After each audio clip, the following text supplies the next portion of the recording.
Hello दोस्तों, आप लोगों का स्वागत है मेरे चैनल पर। तो बिना समय बर्बाद करे चलिए कहानी की ओर। मेरा नाम रमेश चतुर्वेदी है और मैं आंध्र प्रदेश का रहने वाला हूँ। 2 साल पहले मेरे साथ हुई एक भयानक घटना मैं आप सबको बताना चाहता हूँ। कॉल सेंटर में जॉब मिलने की खुशी में मैंने अपने सारे दोस्तों को गोलकुंडा कोर्ट घूमने ले जाने की पार्टी दी थी। वहीं पर मेरा सामना एक भयानक पारलौकिक शक्ति से हुआ था।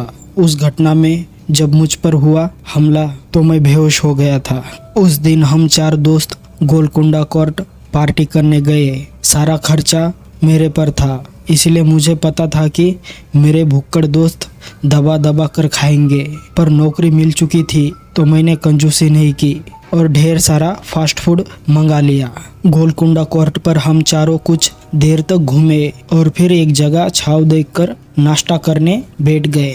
दोपहर का वक्त था, वहाँ ज़्यादा भीड़ भी नहीं थी। हम नाश्ता खाने और मस्ती मजाक करने में मग्न थे। तभी एक लंबा और काला आदमी उधर आया और हम चारों को घूरने लगा। हमने पूछा कि क्या बात है, कुछ चाहिए क्या? तो वो बोला, ये मेरा सोने का समय है और तुम लोग मुझे अशांति पहुंचा रहे हो। यहाँ से चले जाओ और यहाँ फैलाई हुई गंदगी साफ करके जाना। ऐसा बोलकर वो चुप हो गया।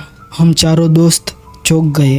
वो उम्र में हमसे बड़ा था तो हम खड़े होकर वहाँ से जाने लगे। तभी उसने हमें रोक कर कहा कि अपनी फैलाई हुई गंदगी साफ करके जाओ। उसने ऐसा बोलने के बाद मेरा दिमाग घूम गया। मैंने भी उसे कहा कि क्या है, तेरे बाप की जगह है क्या? प्लास्टिक के कप धूल में पड़ा था, पिज्जा, मूंगफली और 2-4 कागज के टुकड़े तो पड़े हैं। इतना भड़क क्यों रहा है तू? जो हमसे लड़ने पर तुला है, जान नहीं उठाते, कर ले जो करना है।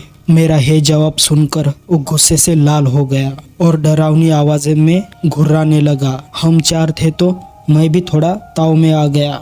मैंने उसे धक्का देकर गिरा डाला। उसके बाद जो हुआ उसे याद करने पर भी मेरी चीख निकल जाती है। तुरंत उसके मुंह से खून के फुवारे छूटने लगे और वो पागलों की तरह हंसने लगा। हम चारों दोस्त इतना डर गए कि पूछो मत।